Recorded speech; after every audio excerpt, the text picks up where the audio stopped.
Hey, I'm having a chance to drive the C-Class Coupe over 2 days here in rural Quebec, about 1,000 kilometers starting in beautiful old Quebec City, driving all the way through the rural countryside, and that's Lac Saint-Jean behind me right now. So this car is new for 2017. 2 years ago for 2015 is when they brought out the sedan, and I chose that car as my favorite car of the year. I think Mercedes-Benz has really upped the ante with the latest C-Class, and now they have the coupe version, and in a few weeks I'm going to go to Italy to drive the convertible version of this car. You have to hand it to Mercedes-Benz. They've upped the ante when it comes to styling and interior amenities. Great looking car on the outside, much more aggressive, a sleek silhouette. This car is bigger than the previous version in every dimension. It's almost exactly on size with the 4 Series from BMW. It has a nice stance to it. Around the back is really quite elegant and in keeping with the new design philosophy of Mercedes-Benz. So credit to them for really moving from what could have been looked at as a rather square looking coupe to now a really stylish looking coupe. And inside, I think, is the main selling feature.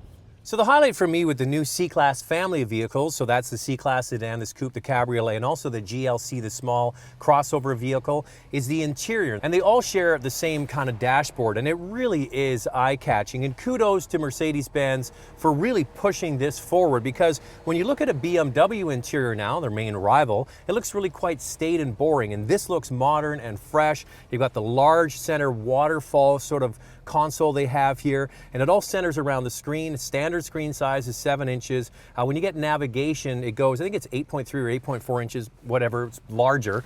And this control unit you get here, the command control, is standard on all of these cars. So you can use the wheel to move around, or you can use the swipe pad, and you can also trace things like letters or numbers on there if you're trying to get into the navigation or the phone book.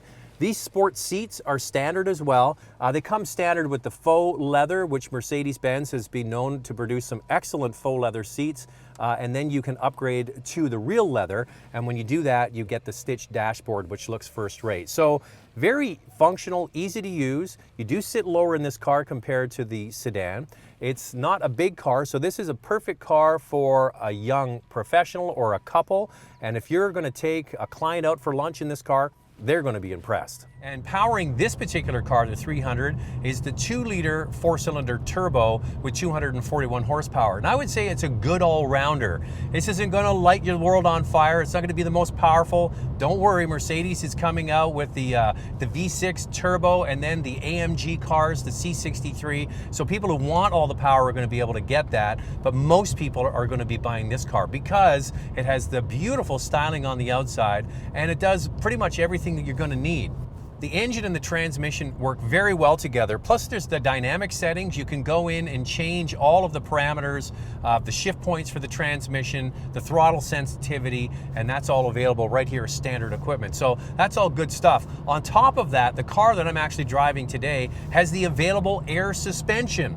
Now, that's something you're gonna have to decide whether you want to spend the money on. I don't think I would spend it, but you know what? It's an option, and Mercedes-Benz certainly knows how to do refined rides. And that's the thing about driving here in beautiful Quebec.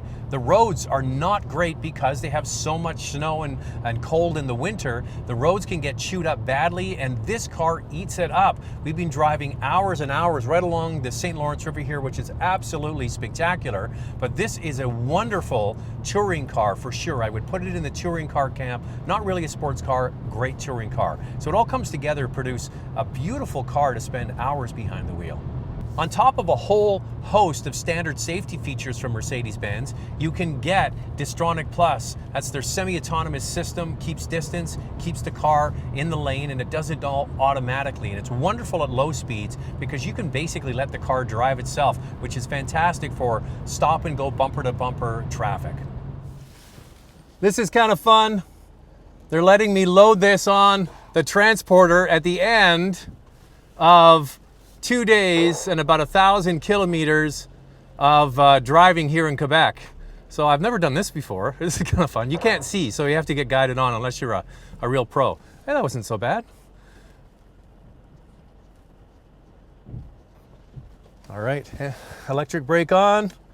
There you go. Yeah, handbrake's on. Handbrake, power off. The window. Yeah. That's it. Okay, thank you. So, that was fun.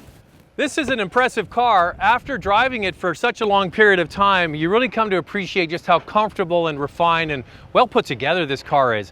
After such a long time behind the wheel, it does everything you could ask. Can't wait to drive the more powerful versions though. That C43 I think would be the sweet spot, and the C63 is just going to be outrageous fun. So there you go, the new C-Class Coupe coming up soon, the convertible. Thanks for watching, and please subscribe. To watch a full review of the all-new Mercedes-Benz GLC, click the picture on the left.